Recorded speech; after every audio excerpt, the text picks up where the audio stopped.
Welcome back guys, and this is the start of a new series, and this is going to be tips and tricks on how to play Luna. Now the most important thing you guys need to know when you first pick up Luna is that her difficulty cap may as well be 10 out of 10. I think it's 9 though. Aside from that, you need to know that she's a very hard champion to play and an even harder champion to master. You can have a good game one time with Luna and the next game can be an absolute disaster. She is quite team dependent, and you do need a pretty good team to take, full advantage of Luna. You can carry with Luna though, so don't get me wrong on that aspect, but she is very squishy. If you see her stats, you'll see that her survivability is pretty much 0. It's 1, but she can die so quick, it's kind of scary. The second thing you want to know is that Luna is a jungler. I know she's actually an assassin, but most assassins are junglers in this game. The reason that's so important is laning with Luna is not a wise decision, and it's not something you should be trying to do. It severely limits and cripples Luna's outstanding qualities, and it limits what you can do with her. Not only does it slow down the amount of gold you get, you're not even going to be ganking. So please make sure you're not laning with Luna. It's not recommended. Even if you watch the pro players play, Luna is a jungler and she's currently one of the strongest champions in the game at the moment this season. So take advantage of her strength and make sure you are jungling. Now the third thing you want to know, make sure you know the jungle build as well, by the way. This is the standard. You've got your rune sword, boots, book, and of course the death mask, as well as the twin swords and this one here.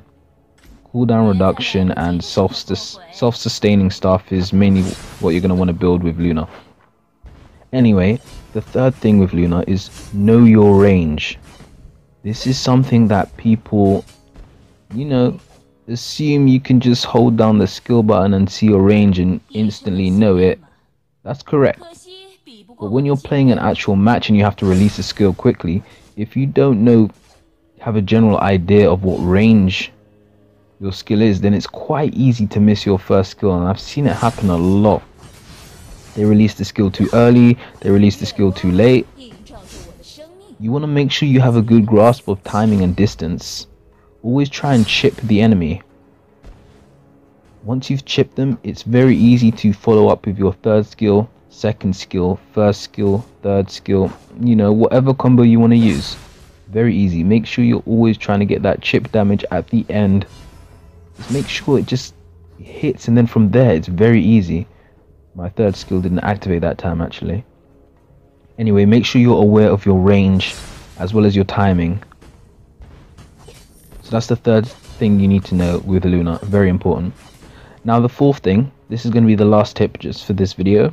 If you want to see actual gameplay of this, I will leave a link of those videos in the description below so you guys can check that out. If you want to see actual gameplay and not just me running around talking in practice mode, I have a few videos of Luna already. As well as a training video where I'm trying to, put these things into practice. I didn't do the best in that training video, but it's still good material to watch if you guys want to see more Luna gameplay. So the fourth thing you need to know when you play Luna is her skills. What do her skills do? Now, if you want to play a character correctly and take advantage of them, you need to know how their skills work. Now, the problem with that is that it's all in Chinese firstly, so it's going to be hard for you to see.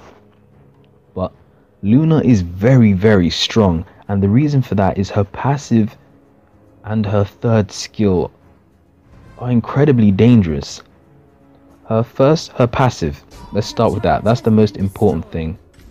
And we're just going to freeze our friend there who loves destroying our turrets and make him stop moving. There we go. And we're going to check out Luna's passive. Now what her passive basically says, each time you make a third hit on an enemy using normal attacks, that enemy will be marked with a cord cut.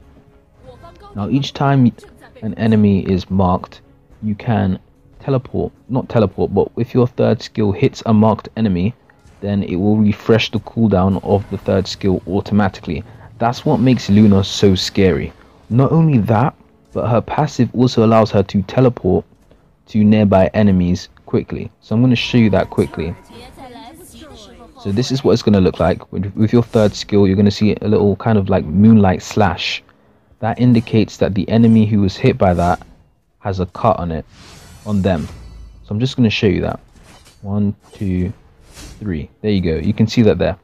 Now if you hit an enemy with a cut, it instantly refreshes your third skill. The other benefit of Luna's passive is that if you're within a certain distance to an enemy, you can kind of teleport towards them.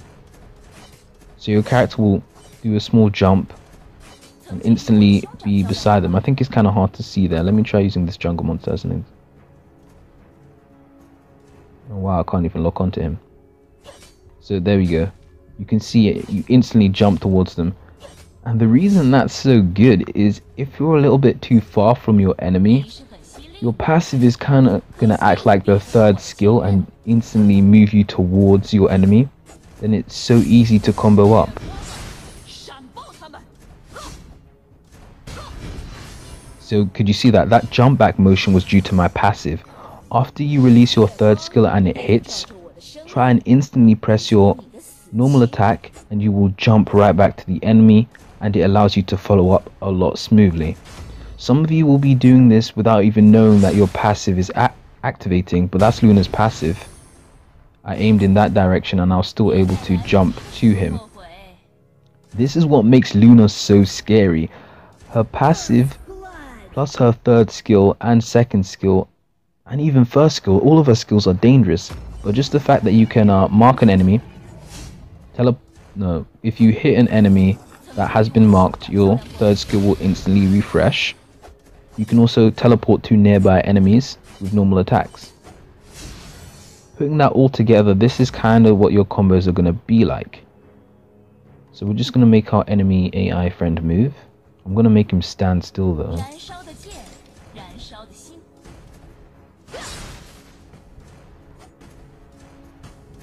Also, always try and make sure you're marking enemy minions. It's very good for escape routes as well.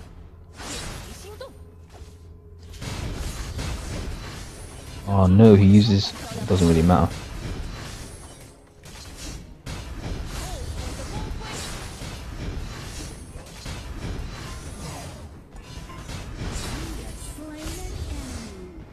And use the second skill to reduce turret damage.